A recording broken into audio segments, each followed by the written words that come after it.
तो hello friends, चलिए आज की क्लास में हम बात करेंगे कैटल के डाइजेस्टिव सिस्टम की। ठीक है, देखिए जो गाय है, भैंस है, इन सबका डाइजेस्टिव सिस्टम सेम पैटर्न पे होता है। तो हम गाय का पढ़ लेते हैं, भैंस का भी समझ जाएंगे। देखिए जैसे कि हमारा जो स्टमक होता है, पेट होता है, वो एक थैली का ही बना होता है। पर जो कैटल होती है, इसके स्टमक चार पार्ट में बटे होते हैं। देखिए ये वो चार पार्ट्स होते हैं, रूमेन, रेक्टिकुलम, ओमेजम और एबोमेजम। ठीक है, तो जो कैटल का डाइजेस्टिव सिस्टम है, उसको समझने के लिए हमें इन चारों पार्ट्स के बारे में पढ़ना है। तो जो कैटल का पेट होता है, पेट, स्टमक, वो कितने पार्ट में बटा होता है? रूमेन, रेक्टिकुलम, ओमेजम और एबोमेजम। ठीक है, ये चार आपको याद हो गए। अब आप चलिए देखिए, जो रूमेन होता है, ये देख रहा है आपको रेड वाला कलर यहाँ पे, ये जो रूमेन होता है, ये पेट में ये सबसे बड़ा वाला पार्ट होता है। ये जो दिख रहा है आपको, ये क्या हो गया? रूमेन हो गया। गाय जो होती है, जब वो घास खाती है, तो वो यहां से होते हुए, इस नली से होते हुए सीधे कहां आ जाता है? रूमेन में आ जाता है। रूमेन में आने के बाद क्या होता है कि जो चारा गाय खाती है, जो प्लांट सेल होता है, तो प्लांट सेल सेल्यूलोज होता है उसमें। तो यहाँ जो रूमेन होता है, उस सेल्यूलोज का क्या किया जाता है? वहां पे डाइजेशन किया जाता है। अच्छा, वो पूरा का पूरा जो गाय होती है, भोजन जैसे हम चबा के खाते हैं, गाय चबा के नहीं खाती है। वो पहली बार जब खाना खाती है, तो पूरा का पूरा भोजन वो क्या करती है? अपने मुख से अंदर लेती है, और मुख के अंदर जो सलाइवरी ग्लैंड्स होते हैं, वहां सलाइवा जो होती है, उस चारे के साथ, घास के साथ मिक्स होगी और बोल बनाएगी। ठीक है, और वो जो बोल होता है, फिर वो मुख से होते हुए सीधे रूमेन में आ जाता है। ठीक है, सलाइवरी ग्लैंड से जो सलाइवा मिक्स होता है, उसको मिक्स होके वो उसको खाती नहीं है, निगल जाती है। ठीक है, ये समझिएगा आप। तो ये पूरा का पूरा भोजन निगल जाती है, और वो भोजन कहां आता है? रूमेन में आता है। अब इस रूमेन में क्या होता है? उससे सेल्यूलोज का डाइजेशन होता है, और वो भोजन फिर रूमेन से, ये जो छोटा सा स्ट्रक्चर आपको दिखाई दे रहा है, ये वाला स्ट्रक्चर, ठीक है, ये जो स्ट्रक्चर दिखाई दे रहा है, इसको हम क्या बोलते हैं? रेटिकुलम। यहां आता है वो भोजन। ठीक है, ये रूमेन से होकर कहां आता है? यहां पे आता है।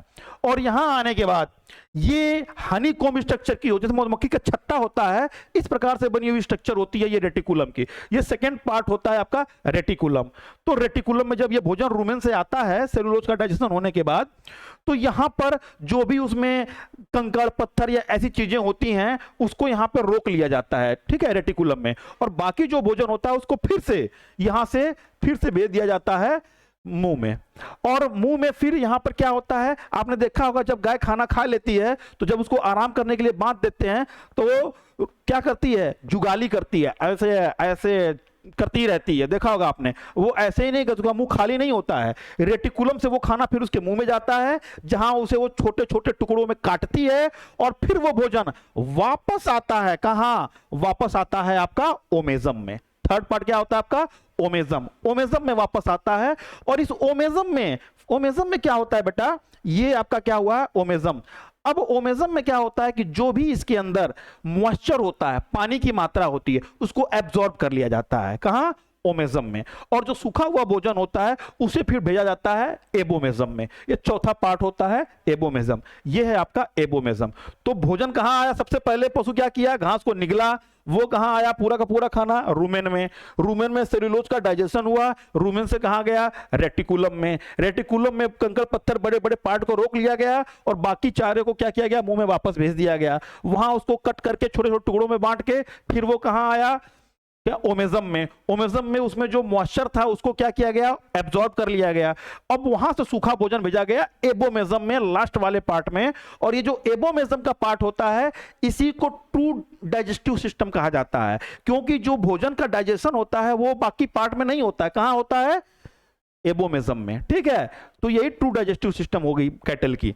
यहां पर उसका डाइजेशन होता है, और डाइजेशन होने के बाद फिर ये भोजन जो होता है, ये आगे जाता है स्मॉल इंटेस्टाइन में। स्मॉल इंटेस्टाइन में क्या होता है बेटा कि उसमें जो मिनरल्स वगैरह होते हैं, इनको एब्जॉर्ब कर लिया जाता है, और उनको फिर उसको लार्ज इंटेस्टाइन में भेज दिया जाता है।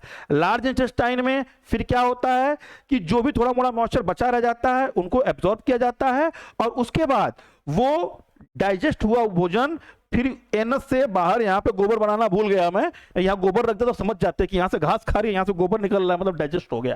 ठीक है, तो लार्ज इंटेस्टाइन से एनस के द्वारा होते हुए गोबर बाहर निकल जाता है।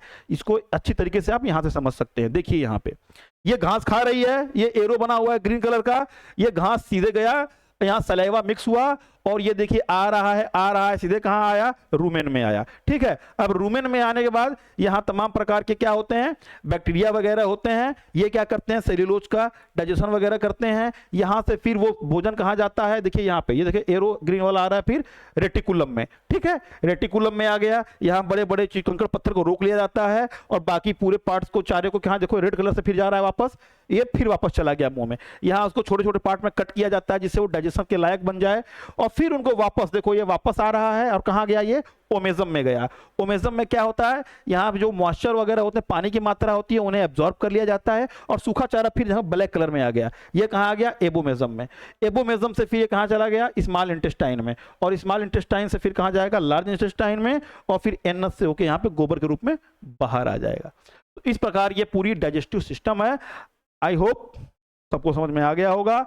नेक्स्ट क्लास में मैं आपको मेल रिप्रोडक्टिव सिस्टम और उसके नेक्स्ट क्लास में फीमेल रिप्रोडक्टिव सिस्टम बताऊंगा। ठीक है, थैंक यू।